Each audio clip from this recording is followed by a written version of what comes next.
Broadcasting live from the Albay PIO News Center, providing you the most exclusive news update from all over the province. This is News at 12. News at 12. In the local scene, the provincial government of Albay has cancelled the Mayon Festival 2026 in May to prioritize public safety amid ongoing activity at Mayon volcano and rising fuel prices linked to the Middle East conflict. The decision aims to reduce risks to residents and visitors as volcanic unrest continues to affect several areas in the province. Provincial Tourism, Culture and Arts Office Head Dorothy F. Collier said the move reflects the government's responsibility to safeguard Albayanos while ensuring tourism programs are managed responsibly. Collier asked for understanding from tourism stakeholders and residents who were expecting the annual festival. The provincial government assured that tourism initiatives will continue while prioritizing safety, community welfare, and responsible tourism practices.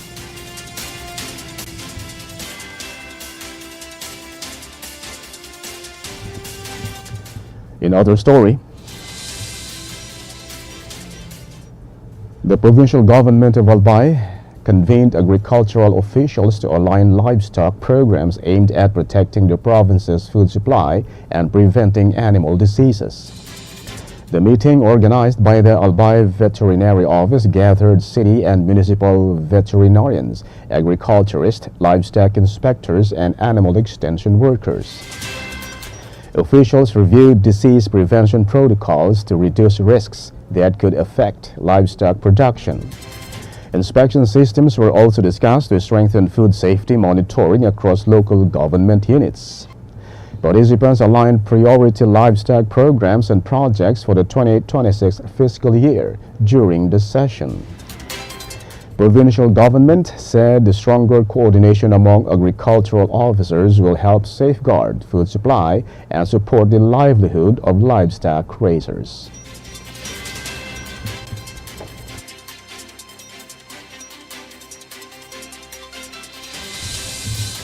In other news,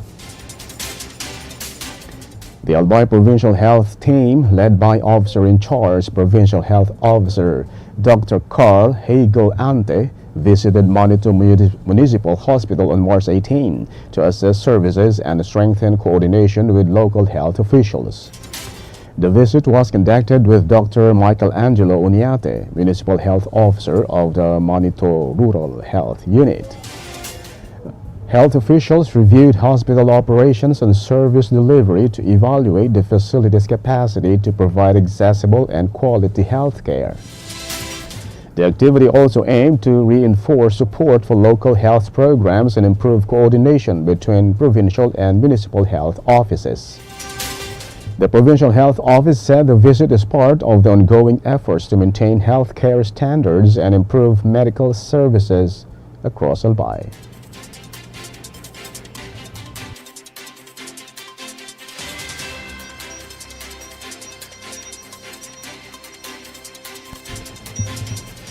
In the national scene, starting April 1, beneficiaries of the Indigent Senior Citizens Program will be required to present a national ID before receiving their social pension payouts, according to the Department of Social Welfare and Development. The agency said a Philippine Identification System PhilSys ID or National ID will now be the main valid identification for claiming benefits as part of the government's push to make it the primary ID for all transactions. Under the expanded Senior Citizens Act of 2010, qualified seniors aged 60 and above, especially those who are sick, disabled, or physically weak, receive a monthly allowance of 1,000 pesos, with more than 4.1 million beneficiaries recorded last year. Not all senior citizens qualify for the program, as it is limited to those without pensions from the government agencies, without regular income, not holding any barangay position, and registered in the community-based monitoring system.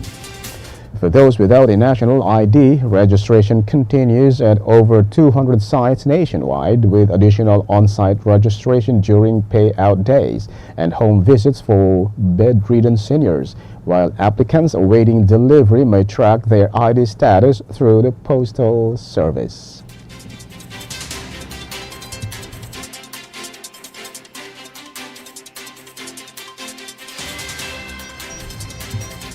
In other story, the Philippine Coast Guard (PCG) said it will deploy a vessel to help ensure the safety of participants in a civilian convoy heading to the West Philippine Sea. Officials emphasized that the Atin Ito mission is independently organized by civil society groups and not directed or controlled by the government. PCG spokesperson Rear Admiral J. Torriela said the growing involvement of ordinary Filipinos reflects a stronger public awareness and support for the country's rights in its exclusive economic zone.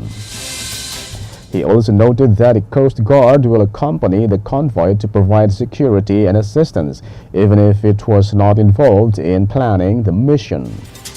The Atin Ito coalition announced that its fourth civilian convoy is scheduled for April and will travel to Pag-asa Island, where hundreds of Filipinos live. Organizers said the mission aims to deliver food and fuel assistance to fisherfolk, strengthen civilian presence in the area, and assert Philippine sovereignty despite ongoing tensions in the region.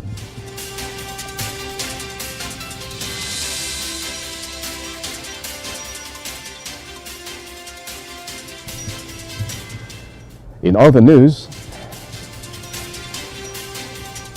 Vice President Sara Duterte is being urged to attend the March 25 hearing of the House Committee on Justice as part of the ongoing impeachment complaints against her. Lawyer Dino D. De Leon said she is duty-bound to appear because the process is required by the Constitution and is part of public accountability.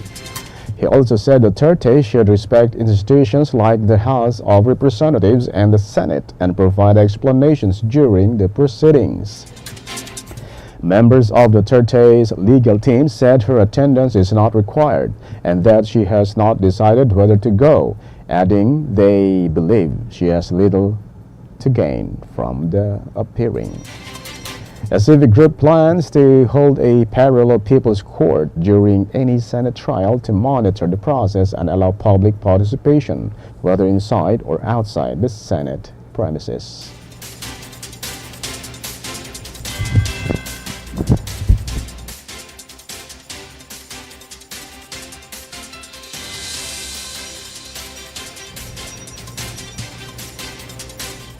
And in the news outside the country,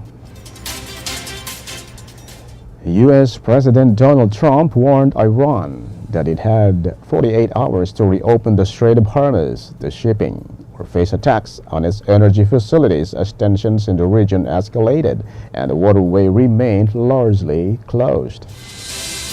The warning came as Iran carried out its most damaging missile strike yet on Israel, injuring more than 100 people and prompting Israeli Prime Minister Benjamin Netanyahu to promise a strong retaliation.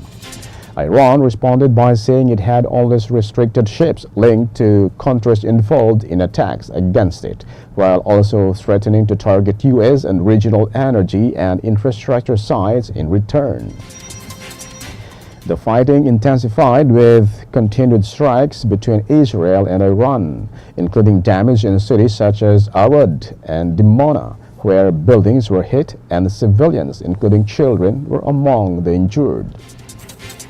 The conflict also raised fears about Iran's nuclear sites and global safety, especially after damage to facilities like Natanz and warnings from international nuclear officials about the risk of a serious accident. The ongoing war has disrupted global oil flows through the Strait of Hormuz, driven up energy prices worldwide, and drawn calls from several countries for restrained and safe passage through the key shipping route.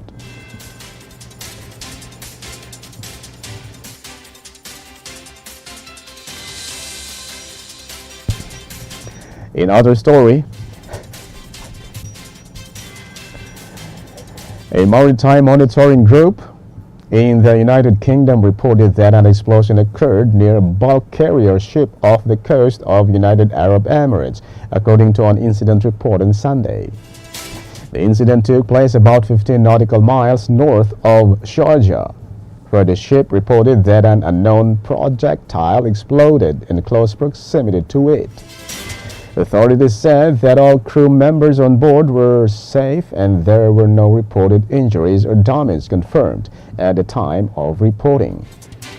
This occurrence took place separately, with U.S. President Donald Trump warning issued over Iran's power plants could be targeted if the Strait of Hormuz is not reopened within 48 hours, adding to regional tensions.